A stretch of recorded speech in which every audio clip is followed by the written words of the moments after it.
we go. Got it. Good afternoon, and thank you for joining us for our virtual Rebel Recharge lecture. It has been so exciting to watch this program grow, thrive, and educate our alumni and friends in the virtual environment, and we are thrilled so many of you have chosen to be with us today. My name is Gabrielle Engel, and I am the Vice President of the UNLV Alumni Association. It is my honor to personally welcome each of you here today. I would also like to give special welcome to Blake Douglas, Interim Associate Vice President for Alumni Engagement and Interim Executive Director of the UNLV Alumni Association, and a very special thank you to Renee Rivera-Gelfi, Coordinator for Programs and Events, for producing today's virtual lecture. Before we dive into today's Rebel Recharge, our next virtual Rebel Recharge is scheduled for Friday, May 14th. The topic is COVID-19, where do we go from here? Presented by Dr. Brian Labus, infectious disease epidemiologist and assistant professor at the UNLV School of Public Health. We have a robust schedule of events for both new and familiar this spring. I encourage you to visit our website, engage.unlv.edu/events, for more information on all of our upcoming events. I'd also encourage you to share your excitement about the events you do attend by inviting others to join you and by posting your social media channels and tagging @UNLV alumni. Our goal is to continue to grow our programs and events and create fun, educational, and engaging opportunities for our alumni, faculty, staff, students, and community members. And now it is my pleasure to introduce our speaker for today's program, Dr. Tony Terrell. Dr. Terrell is a three-time graduate of UNLV, bachelor's in 2002, master's 2007, and PhD in 2012. He is also a UNLV Athletics Hall of Famer and a Rebel Pride ambassador. He has been a higher education professional for over 18 years at UNLV and a Nevada resident for more than 2 decades. His employment history at UNLV is unique and rooted in student learning, service, and advancement. Working with students as an admissions recruitment counselor, academic advisor, professor, and administrator gives him a comprehensive understanding of the student experience and the ability to educate them from matriculation to graduation and beyond. In 2015, he received the UNLV Academic Advisor of the Year Award. He has taught lower division and upper division courses in the UNLV School of Integrated Health Sciences and Department of Kinesiology and Nutrition Sciences as a part-time instructor and faculty in residence for over 8 years. Tony joined the Honors College as the Director of Advising and Recruitment in September 2017. The Southern California native has mentored countless UNLV students, and as a former student athlete and alumnus, he takes pride in his alma mater and loves to show it on campus, in the community, and at athletic events. We are thrilled to have Dr. Terrell with us here today to share his research and perspectives for A Servant Heart and Philosophy, an introspective review of servant leadership. Please join me in welcoming Dr. Tony Terrell. Thank you so much, Gabby. I should have gave you the abbreviated version. My imposter syndrome is starting to kick in, but I'm going to fight through it. Really glad and humbled to be here today. Thank you, Alumni Association, Blake, Gabby again, Renee, for the guest speaker invitation. I'm happy to be here and share what I've learned about servant leadership. Today's discussion is divided into 3 sections, and I've developed some polling questions for interaction beyond the anticipated Q&A. So Renee, could you help me with the first polling question? Okay, getting people to follow you requires, now there is only one correct answer for this question.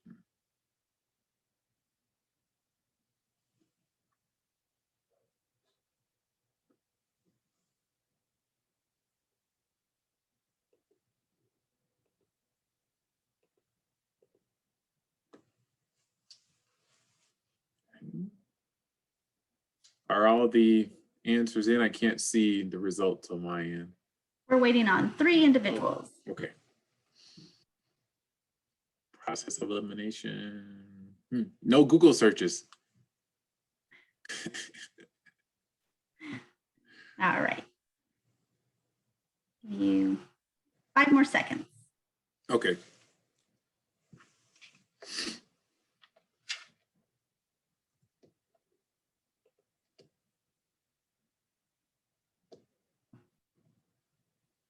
Ooh, a lot went for vision and actions. Okay, so nobody's read the text yet. Good. So the folks who chose intentions and actions, so that 18%, you are correct. So the correct answer is C, intentions and actions. In the book, The Servant, James C. Hunter's model of servant leadership lists intentions and actions, or the will, as the fifth element of this synergistic philosophy.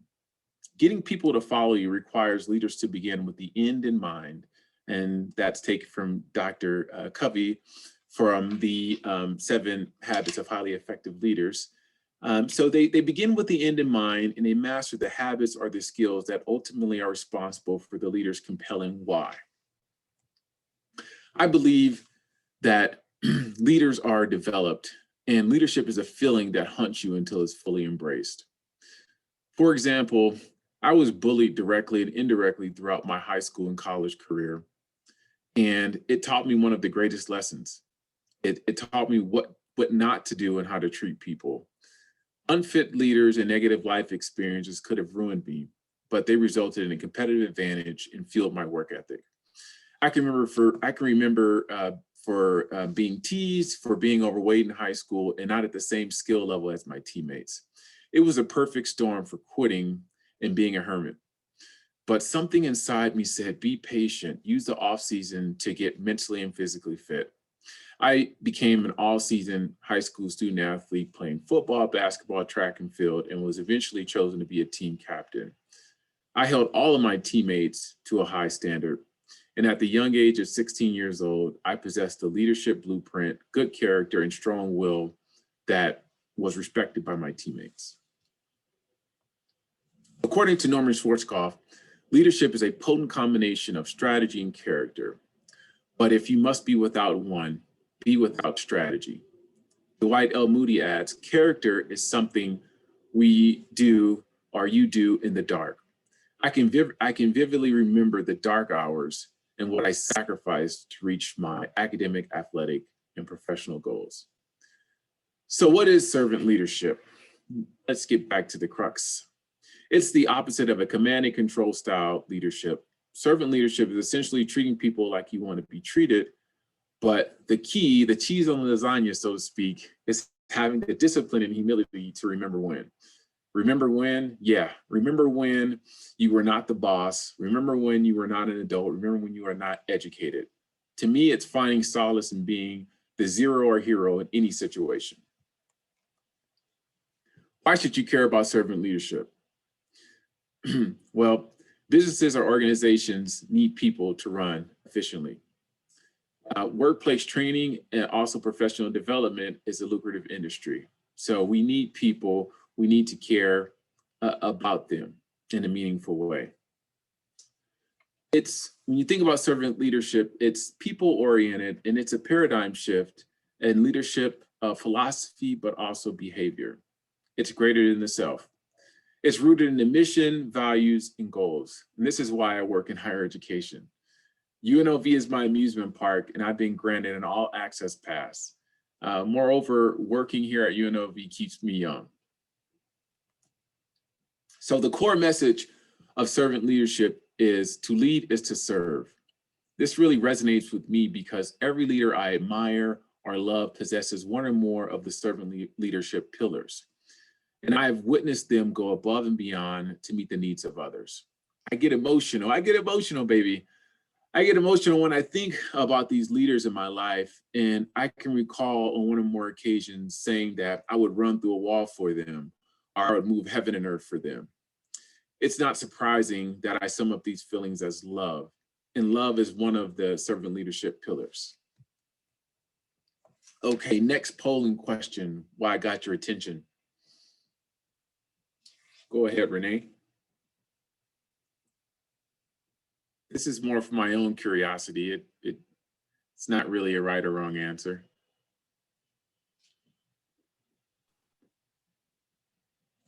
Everybody sees it, right? Oh, okay.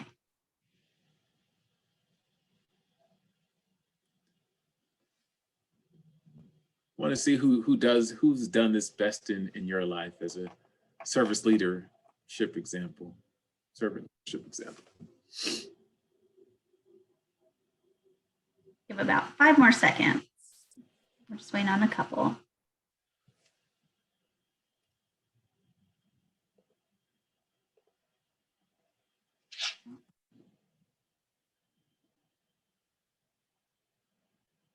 Ooh, mentor. Okay.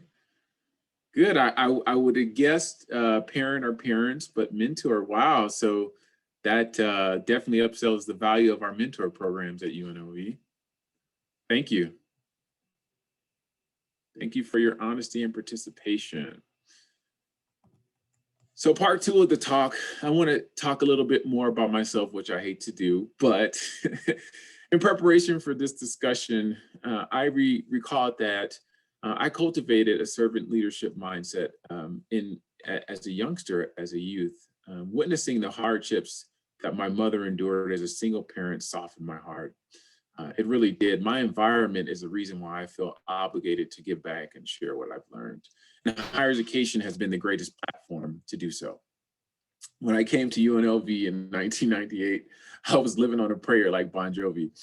All I had was faith and the promise I made to my mother that I was not going back to California without a college degree. Coach Robinson put it best.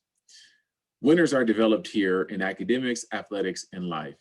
This directive was engraved on a monument rock at Bill Wildcat Moore's Rebel Park. These words really defined my student experience and were a source of inspiration. As you think about this philosophy, and I think about my reading and my research and just looking back at myself, timing is everything. So I share a saying that I found in preparation for this discussion: when the student is ready, a teacher will emerge. And so my introduction to servant leadership early in my academic advising career was one day we were real busy in the advising center. We saw a large number of student walk-ins, emails, phone calls, etc. And my boss at the time, Von Katalubic, director at the Division Health Sciences Advising Center, came in, and I can feel that she sensed that there was a mood. Maybe we were feeling ourselves a little bit too much. And she simply, it was a perfect redirect. She simply said, "We're here to serve students." And so that's something we need to always remember. And it really was the perfect timing, and it really put in perspective of what I was here for as a frontline employee, as an academic advisor. And it also made me even more thankful for the position and career that was actually a niche for us as academic advisors, because prior to that, faculty did the advising and the teaching, and so there wasn't a need. And so the demand from students and increases in enrollments, it really was the reason why we're even here. So, there's no ivory towers. There is just what we're here to do in that position. And that always has stuck with me. And always remember when. And that service, strong service orientation has always been something that I've tried to emulate throughout my career at UNLV. Similarly, in the Honors College, the mission is something that captured my attention when I was preparing for the interview to work there. And it's simply, we help develop graduates who are fully prepared to succeed in graduate and professional schools, and in rewarding careers. And that meant something to me, and it still means something to me that day, because that is what I'm all about. I want to help students not only think about graduation, but what's beyond graduation. And I feel that when we start tapping into what do you want to do with your life, I feel that changes the narrative and really shows them that we care, and you're more than a number, just this beyond graduation rates, but what do you want to do with your life? And then I'm going to call upon you, and I'll tell them this, one day I'm going to call upon you to be a role model, to inspire others. And so that's what really helps build that strong alumni base and following. And we're getting to that point. So I wanted to give you some lists. Usually in these kind of presentations, the speaker gives like top 10, top 3 lists, etc. So for my service approach, things that I do and that I meditate on as a leader when I'm thinking about service is striving for the gold standard and being willing to adopt best practices. Always not being afraid to up my game and listen to new ideas, and really figuring out, are we doing the best that we can do? And then at the end of the day, we know we're accomplishing our goals and our tasks. As I mentioned before, never stop remembering when. So I think about when I was a rookie, when I broke protocol, when I made a mistake, how did that feel? And how can I help somebody overcome that or be better the next time around? Serve and prosper. Now, Blake, you can't take this one. I know you're really good at planning events and taglines, but I'm trademarking this one. So serve and prosper. So don't keep score. Don't worry in doing good and turn the other cheek, etc. Don't keep score. The good things, it'll come back around to you. Things will come full circle. So don't get wearying in serving. I also wanted to give some industry examples of service excellence and some shout outs to places that I frequent. These organizations and brands are not sponsoring me in any way. I wish they would sponsor me, but I'm really fascinated in watching teams function and when they function at a high level and like what is, what are they doing? What's the behind the scenes things? Is the culture? Is the leader? What is it? So when I'm out in the community, the one place, and I hope you had your lunch already, but the one place is In-N-Out. I swear to you, when I go to In-N-Out, they always communicate passionately with each other. If you just go through the drive-through, they have the huge windows. You go to the drive-through, and I see like a well-oiled machine, a team functioning from the assembly line to the grill, etc. And if you just go in and listen, I've never really heard on a busy day, line is backed up. I never really have saw a meltdown or a breakdown in their function and cohesion as a team. Starbucks, similar. They even know your name when you go there, and they order. They get the order that you want, and so it's personalized. Even Jiffy Lube, I'll give an honorable mention. They have good communication when I go there for oil change, and then they'll even throw in some jokes to give me a hard time. So these are just some examples that fascinate me when I look at teams run, and I really try to take a little bit of that to make myself and my team better. So Renee, I think it's time for some Q&A to hear what our audience members want me to talk about more and go off script for a little bit. Sure. So we do have one question from April. Is there any specific authors or book titles you would want to share that we could get more valuable information related to the subject of servant leadership? There's a lot online, yes. But do you have a favorite? Yes, my favorite so far, it's James C. Hunter, The Servant. So that is on Amazon, that's on Audible. There's also a training book that he developed for that too. And so, yeah, I'm going to go over some of the main pillars, but I'm kind of just scratching the surface. So if you want to go deeper with that, then definitely read his book. We do not have any other questions in the chat, but does anyone have a question? You can unmute yourself and ask Tony a question if you like.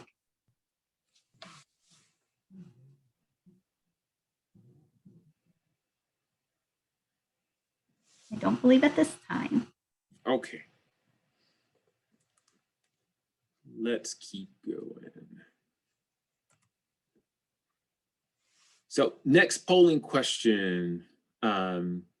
Renee, could you help me?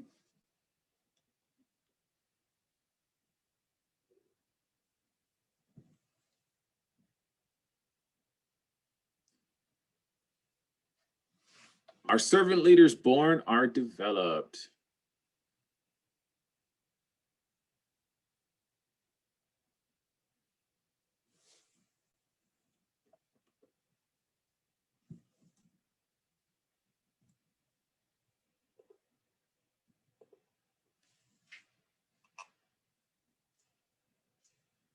right, I think we have everyone in.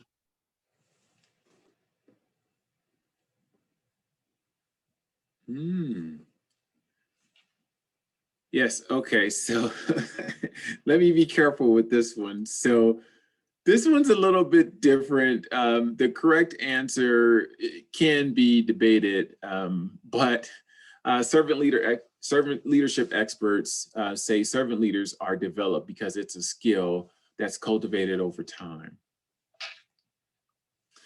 So I want to go through the 5 pillars of servant leadership just to provide more context for the philosophy.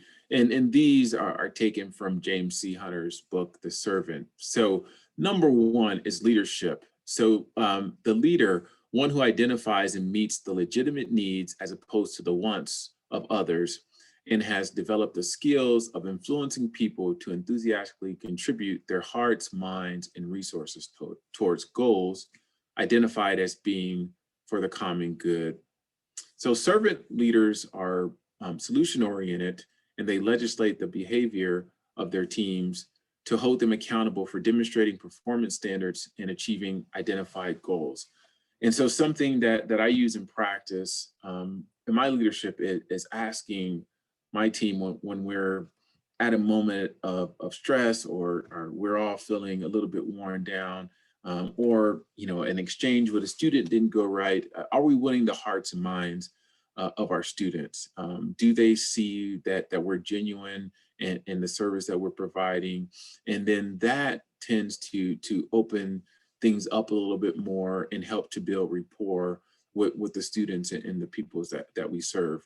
Whether it's students, family, etc., when your good intentions are on the forefront, that typically gets people to believe in you and trust what you have to say. And so that's something that has worked for me. So number 2 is authority over power. So authority is looked more at the influence. So it's the skill of getting your team to buy in and willingly add value to the organization because of your personal influence. Being the one that they look up to as a leader and that they're willing to go through a wall for. So this is challenging, but I've always followed the lead by example principle. The Marine Corps leaders demonstrate this by eating last during field training and in combat environments. It's also not uncommon for Marine leaders to serve food to their entire unit. Influential people in my life and names that you heard of, they kind of get us to do this. They compel us to do this. So I'm going to blame servant leadership for me being a mama's boy. Seeing and observing, being the youngest of 3, I watched everybody. And so I watched my older brother, my older sister, and my mom, and just seeing the way she sacrificed and served us and gave of herself, and even giving up her own goals and dreams to take care of her responsibilities and lead. That's something that has influenced me to want to pick up that torch and do the same thing. Other people you are familiar with other than my mom, I would be remiss if I didn't mention Gandhi and his campaign for India's independence, Martin Luther King Jr., civil rights movement. These are examples of leaders who used authority over power, and today we still remember them and draw upon them for inspiration. So service is the 3rd pillar. Service is essentially sacrifice, seeking the greatest good for others. I learned this very quickly as a parent. It's not about me anymore. Servant leaders are experts at pushing the ego away, not letting it be about them, and looking at what's best for the organization and the people the organization serves. So organizations, this is accomplished by serving the frontline staffers because it's the right thing to do, but also the frontline staff have the closest proximity to consumers. And so, the end goal ends up getting accomplished when that service is provided top down. Number 4 is love. And love, looking at love as the act of extending yourself for others by identifying and meeting their legitimate needs and seeking their good. And so what the author did, James C. Hunter, that was unique in talking about this, is talking about love not as an emotional connotation, but more conveying an action. So the term that was used is agape love, which is a Greek translation of love, and it's the action. So it's the empathy, it's the universal love. How are we aligning, as I mentioned in the polling question, how are we aligning our intentions and our actions, and how consistent are we being at doing that? And for those of you who are married, my philosophy, you may have some practice in this, is treat others like family. And I've always tried to harp on that with my team members, and told myself that working at UNLV, because I continue to see students that I have served in the community.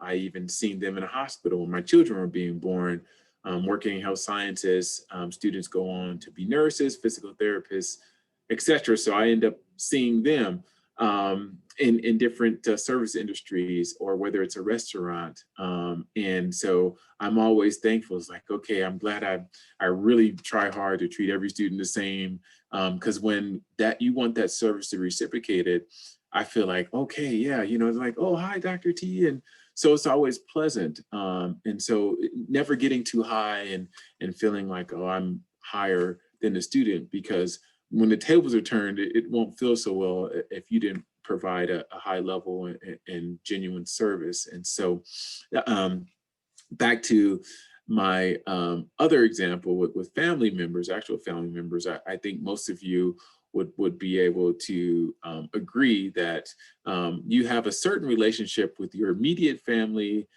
in comparison to your in-laws. And so I say in service and work, treat everyone like your in-laws. Me and my mother have different conversations than my mother-in-law. So that has always helped me. And your family, blood is thicker than water. You're going to see them and have to interact with them. And so I just have used that in my practice, because it's a small world when you have social media and LinkedIn and Facebook and all these things. And so it's a good feeling when you see our students go on to be successful, and you're like, I hope I didn't offend them ever in any way. And so it's just always been pleasant when they give me a shout out on social media or via email, and seeing them doing good things. Number 5, the final pillar is will. So will is a secret sauce of servant leadership. It takes a Herculean effort and discipline to execute, but this is really the magic behind the philosophy. So it's an unwavering belief in the purpose and the work that's being done, and it requires the leader to have stamina to see it through. And so with all my accomplishments at UNLV, it's just been knowing that I'm fulfilling my purpose here, and continuing to want to make my family proud is something that has always been a commitment that I've stuck to. So in closing, the formula for servant leadership, you have those 5 pillars: leadership, authority, service, love, and will. And that is the formula for servant leadership. So essentially it's linked to your habit life. You have to be consistent. You can't just do it at work and then not serve your family, wife or partner at home. It's something that becomes a habit. So again, shout out to James C. Hunter for his book, The Servant, A Simple Story About the True Essence of Leadership. And also check out the training course as well for more information. So ready for questions? We don't have any questions in the chat, but again, if anyone has some questions for Dr. Terrell, please feel free to unmute yourself and ask him any follow-up questions. Can definitely go off script now.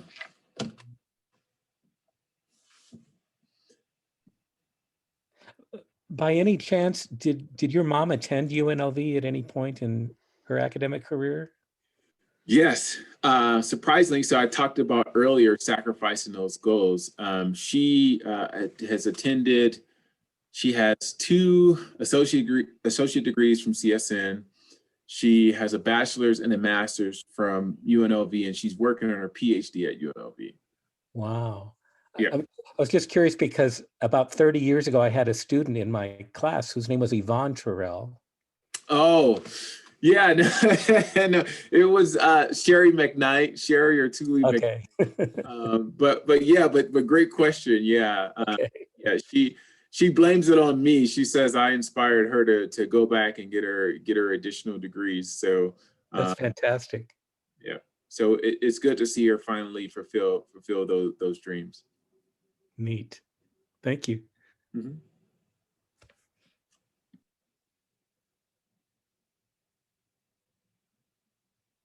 Any other questions?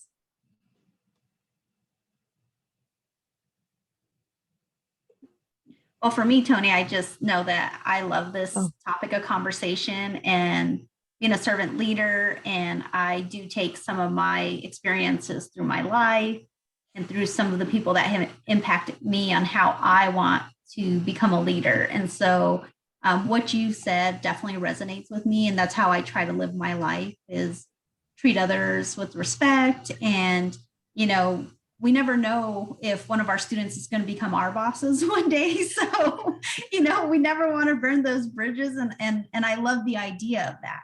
If we just lift up our students, or, you know, whoever we're leading up, one day we want them to become our bosses or become, you know, a leader in our space. And so definitely resonates with me.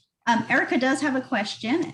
How early is too early to teach our kids about servant leadership?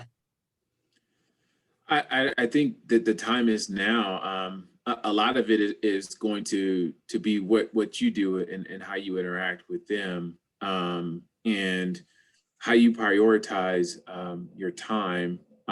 You know, as a single parent, I didn't have that balance of a mother and a father when I was growing up, because my mom was a single parent.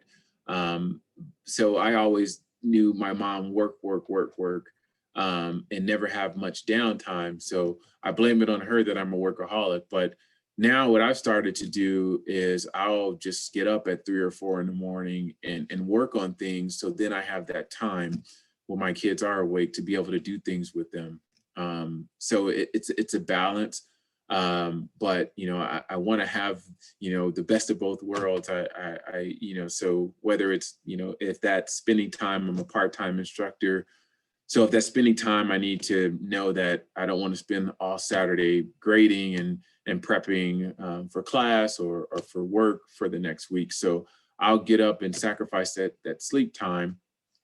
So then I know I have time to do things with the kids. For example, the weather's getting better. A lot of folks are out at the park, you know, so those are the moments that, you know, time starts going by really fast. And if you don't make time, then you can end up, you know, having that regret. And so seeing you serve them is a way to begin that. And then how we serve each other, how we have discussions, how we talk about things is also a way to start exemplifying that. And Erin has her hand up. Erin, if you want to unmute yourself. Hi, Tony. My name's Erin. I'm the Director of Organizational Development at UNLV. And my question for you, I put it in the chat too, but what do you see as the biggest challenge to getting managers and supervisors to move away from kind of the more traditional model of leadership and into embracing servant leadership? Great question.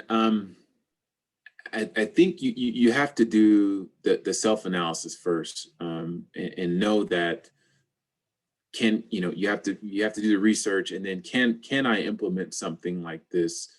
For me, it was really coming to facing the brutal facts. Like, I can't do everything, and I can't do everything by myself. And so how do I get my team to know, you know, that you are needed. You are a crucial piece of the puzzle, and we have a job to do. And I can't do it by myself, and I need you in order to accomplish the goals and the tasks and assignments. And me not, having that ego to where treating like somebody like they're expendable. So that was the thing, of knowing what not to do from previous leadership examples, and then finding a philosophy that fits in with all of my experiences and beliefs. And so servant leadership is basically saying, what at the end of the day, what do we want to accomplish? Well, we want students to have a good experience and students to graduate, but not only graduate, but feel a sense that they have that they want to give something, or are obligated to give something back to UNLV. And so that's only done with service. That's only done with talking to them, looking at the big picture. And so getting that same feeling to be the mission and the goal with the staff that I supervise is what I endeavor to do.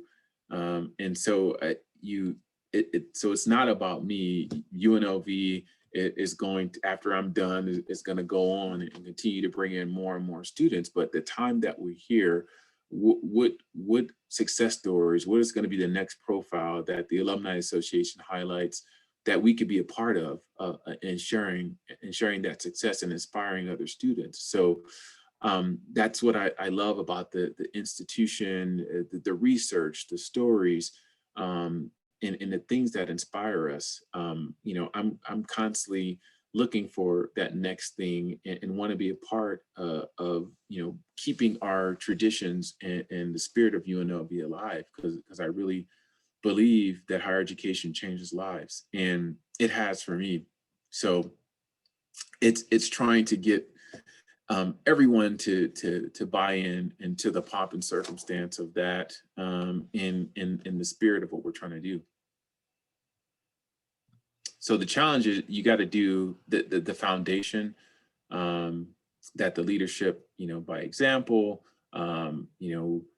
It could be as simple as, it may be corny to some, but there's little goals that I'll write on our meeting agendas, and it'll be consistently on our meeting agendas, because I don't want us to lose sight of why we're here, and what the end goal is. And sometimes when you get in the weeds, it can be hard to see that. So whether it's those reminders, I'm big on mission statements and putting it in writing, and making sure that's something everybody can live with, and is going to be willing to help execute.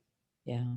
I'm thinking of leaders who are really kind of really productive, high producers, charge, right? And who are like, no, I can do it faster. I can do it better, than the people on my team. So I'm just going to do it, and then how. Good example. Yeah. It's remembering when, right. And then also remembering that, I like to say advising is teaching. And so I love to teach. And so to me, you're either green and growing, or you're ripe and dying. And so that leader, it's a certain feeling that I get, that, okay, I'm paying it forward. If you're able to stop a minute and say, oh yeah, I could do this all by myself. Mm-hmm. Again, that's only feeding my ego. You do have to be wise and strategic in what you delegate and what you don't delegate. But I think when you give someone an opportunity to grow, I can delegate that, it's only going to help them, and not being afraid. So to me, it's a challenge of starting from the bottom and building up again. So it's kind of like that 0 to hero thing. I want to stay in a consistent feeling of discomfort, right? I never want to get too high or too low, because I want to keep trying to be the best that I could be. So if I'm helping others, I feel like I'm giving back. And if I delegate this project, then that's only going to help that person grow. And if that person end up, getting promoted and moving on, and even ascending higher than me, then that's great too. Because I feel like,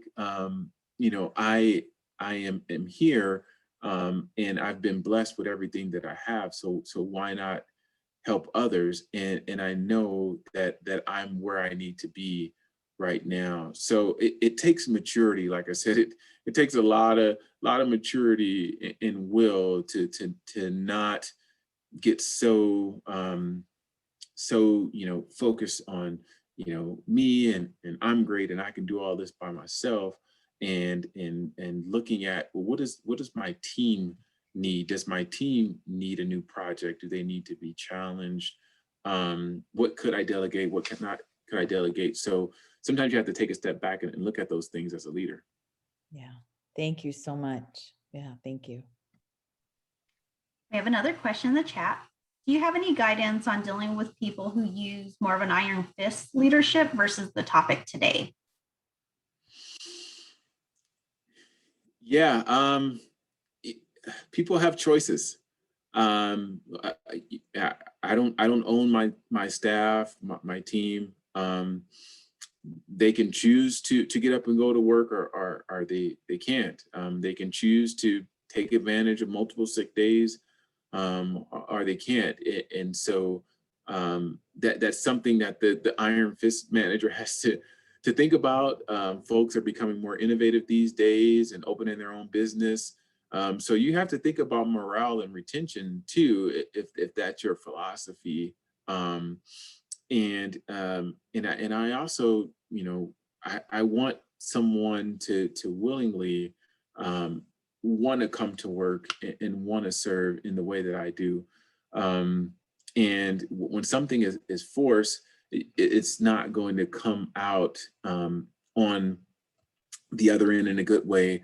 When somebody that I oversee is working with a student or talking to somebody in the community, typically the staff will emulate aspects and behaviors of the leader. And so I never, want to be responsible for setting that kind of standard. So for me, it's always remembering when and knowing that I don't control anybody exiting my supervision at any time. All right, we have another question. Thank you for that. How can employees who are not supervisors or managers be servant leaders in their work? Yeah, I mean, I would say, it's small things. If you're talking about, I can give a family example and a work example, but for me, it's another one of the things Von Katalubik taught me. It's just follow through. You say you were going to do something, follow through and do the job that you were hired to do, and just being empathetic towards others. And most of my experience has been in customer service type positions here at UNLV. And so it's always, remembering when and understanding when you were in that student position, when you get those questions like, oh, you can find this with a Google search. But, just having humility and being able to provide that service. And I've always had more doors open up for me by leading and performing in this way. The family example would be, you can start at home, right? Whether you're a partner, girlfriend, boyfriend, you start serving and you'll get that service back. For me, I love to do laundry. So I'll, the whole house, I'll do laundry. I even fold my wife's clothes. And so that's, an aspect of serving beyond just saying, oh, well, I do my work and I pay the bills and that's how I serve the family. No, I mean, how are you helping out in other ways? Now, Eric Thomas, a motivational speaker that I follow, he says he irons his wife's clothes for the whole week.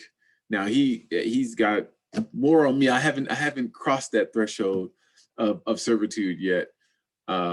But it's what you do in the dark, not only when everybody's watching and folks are going to give you kudos, but what you do in the dark when nobody's watching. Well, how do I get my husband to fold my clothes? One. No, just kidding. No, he's great. He does a lot of things. No, but that's great advice. That's definitely great advice. Start at home, start with the small things. When no one's watching, you know, that's when it matters. And so we do not have any other questions in the chat. If anyone has any last minute questions, now's your time. But thank you so much for taking the time with us today. I'm going to pass it over to Blake and Gabby if they have any closing remarks. But again, thank you so much for this information today. No problem. My pleasure. Gabby, do you want to go first? Do you have anything? Oh, I just want to say thank you. It was great to introduce you. I really enjoyed your talk. I am in line with everything that you covered. And thank you for being an example of servant leadership. Thank you, Gabby. Yeah, thank you, Gabby. And Tony, thank you for your words today and for your service to UNLV and our students and your fellow colleagues across campus. You've been a staple on campus, and the work that you've done is certainly impactful. So thank you for sharing some of that philosophy with all of us today on this Zoom meeting. And it's much appreciated. Thanks, Renee, for your work to make it happen, and all of you for joining us today. Have a great weekend. Hope to see you at another program soon. Yes. Yes, Thank you, please. Blake. Yes. And if you're looking at the chat, Tony, lots of kudos to you, lots of thank yous, Mr. UNLV. You are well known on campus. And so I can just see the appreciation for you. And so your servant leadership is showing and shining through on campus. So again, we thank you for today and look forward to working with you in the future. Awesome. Thank you for inviting me on. So now I can woosah now that I'm done with this, and I got Missy to laugh, so I did a good job. Yes. Thank you. Have a good weekend, everyone. Have a Please great join weekend, us everybody. for some of our other Rebel recharges. Next one is May 15th. Thanks, everybody.